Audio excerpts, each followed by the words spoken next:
88.1 WCRX-FM. This is Lane Tolke here, talking with the amazing Chicago-based artist, Matt LeGrand. Welcome to WCRX. Thank you, Lainey. It's great to be here. Awesome. So I just want to confirm, you were born in Chicago, but then your family moved to France, like a little bit after? Yes. And then you moved back? Yep, so I was born here, on the north side. And then when I was a couple months old, we moved to just outside of Paris, a little village called Vaucresson, about 20 minutes southwest of Paris.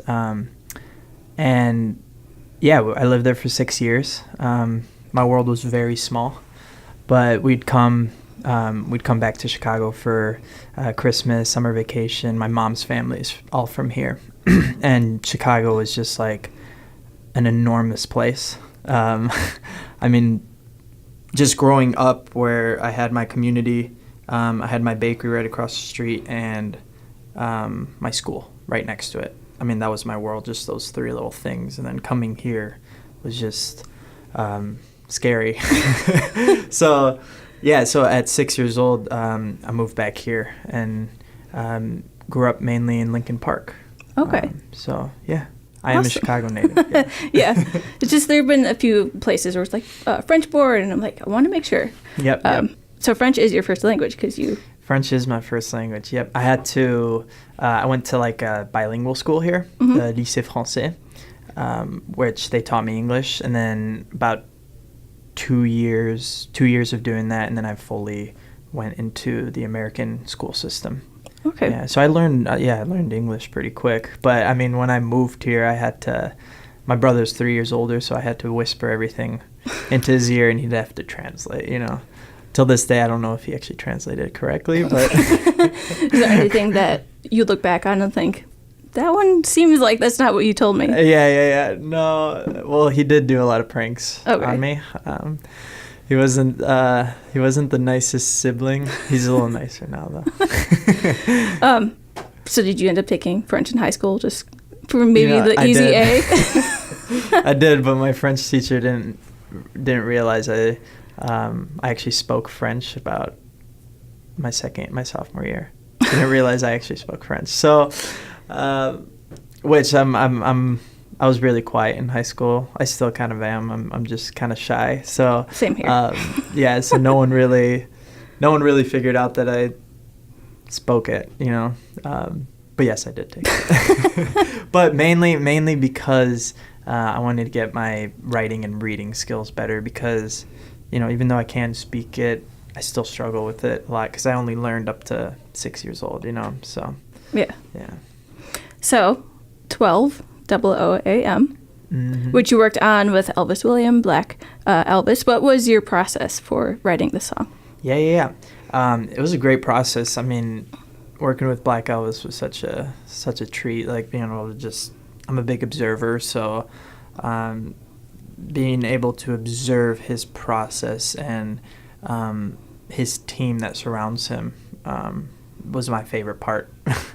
So yeah, that was down in Atlanta where we did it, and yeah, it was a great. It happened in like 3 hours. I mean, he had the song, just the music produced, and we were just fishing through things, and that came up, and we're like, that sounds like a Matt LeGrand song. So the writer and everybody, we all collaborated and wrote it in about 3 hours and then recorded it, and it was done in like a 5-hour session, which is like kind of crazy because at least in my recording experience, that's never happened that quick.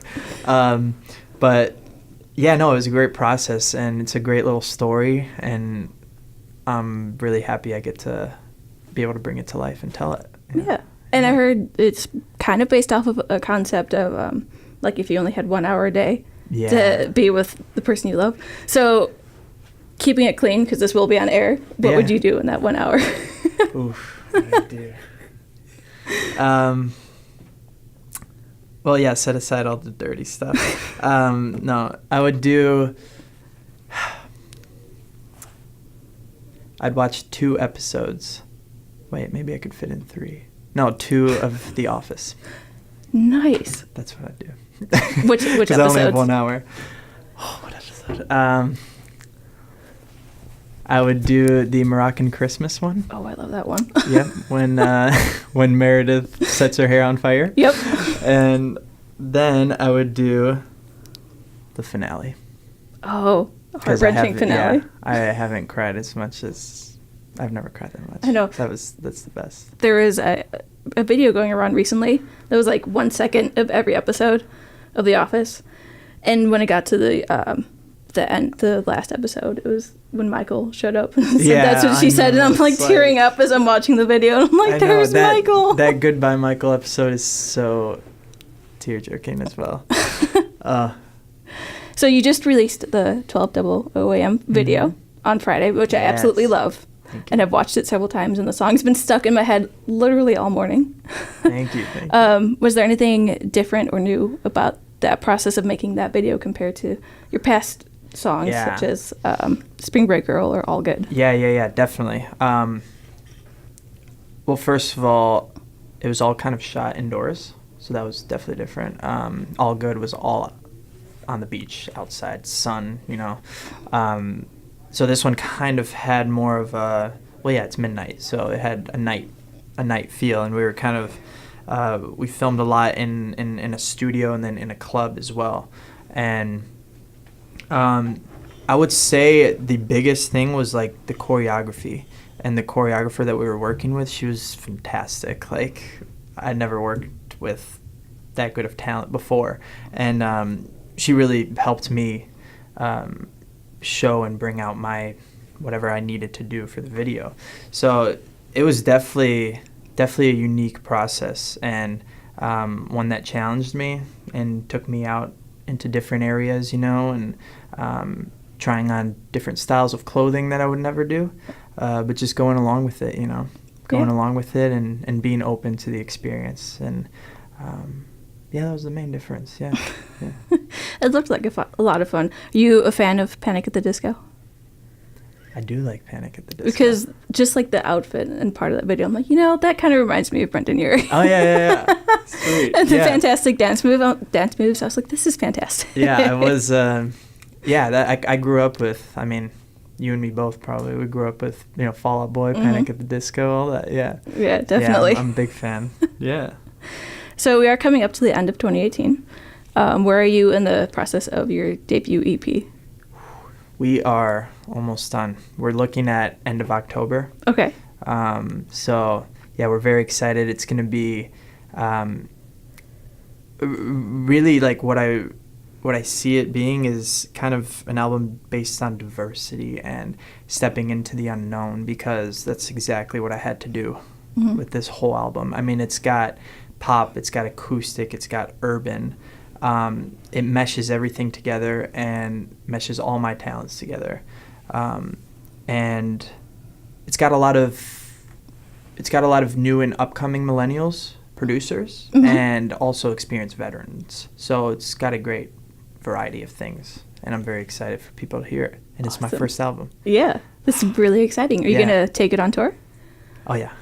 Yeah, you know it. Yeah. Getting those plans set out at this point. Yeah, that's the major goal, is to perform, and then perform again. And speaking of a tour, what would be your dream venue to perform at in Chicago? The Metro. I love the Metro. It's such like an intimate experience. Yep. In that one. And because I saw, actually I don't know why I didn't, but Blink-182 played there like a couple of years ago. Yeah. And like I love when big bands just do like little intimate shows like that, like, oh, we're gonna book a date at the Metro, and just completely pack the thing. I didn't go, but tickets were like $20, and I'm like, oh my goodness, why did I not go? But I'd love to. So many historic things have happened there, like I don't know if you know Jeff Buckley, but like before he died, like he had a huge concert there, and very, very iconic one. So I do like the Metro a lot. Yeah. Awesome. And I know you've talked about being a Virgo, which I can't technically relate because I'm a Pisces, but what would you say has been the best and worst parts about being a Virgo in terms of your career path? Oh yeah.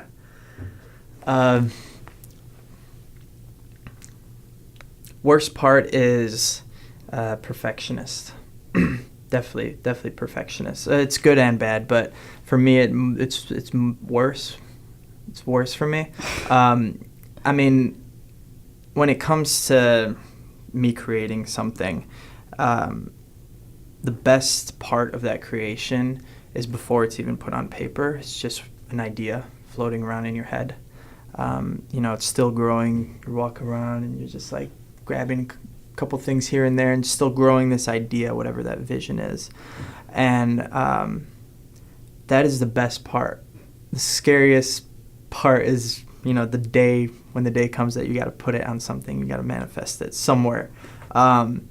And that's such a terrifying day for me. So what I have to do is almost take that perfect image in my head that I've made this beautiful thing and almost shatter it completely, because it's never going to be like that. So that's kind of an exercise I do before I'm about to create something, to work my way around that perfectionist side of me. I just have to shatter it and know it's never going to be like that. And it's kind of bittersweet, Mm-hmm. And then I can start, and at least it's a little bit more calming. But like the creation process for me, it's just like, it's both spectrums. It's so euphoric and frustrating and terrifying at the same time. And but I do it. I love it and hate it at the same time. The important part, though, was that you love it. So. Yep. So I want to do like really quick questions, like basically rapid fire, and then just your gut reaction. You don't really stop to think about it too much. And that's perfect exercise for Virgo. I have think too much. 15, but they're supposed to be quick. Yeah. So some of them are this or that, and some of them are just questions. Dogs or cats? Dogs. Mac or Windows? Mac. You're a big Lord of the Rings fan? Ooh, yes. Mary or Pippin? Pippin. Chicago style or New York style pizza? Chicago. Blink-182 with or without Tom DeLonge? With. Please. Please bring him back. With. Riot Fest or Lala? Riot. Favorite throwback song from 90s or early 2000s? Yellow by Coldplay. Nice. Go-to TV show to watch? Office. I was wondering if that was going to be the answer. MTV Music Awards or Grammys? Grammys. Musician or band you would most want to work with? Blink-182. If you could live anywhere except France, Chicago, New York, or LA, where would you live? Hawaii. Favorite Cardi B song? I like it like that. We have that one in rotation still. Mm-hmm. Favorite song off of American Idiot by Green Day? Wake Me Up When September Ends. Favorite fellow Chicago band or musician? Chicago band. Fall Out Boy. And 12 a.m. or 12 p.m.? 8 p.m. I even though 12 a.m. is my song, I love because I like lunch a lot. So. Very cool. Well, thank you for coming into the studio, Matt. Absolutely. Thank you, Lainey. I'm Lane Tolke with WCRX-FM, and you're listening to Homegrown Sundays.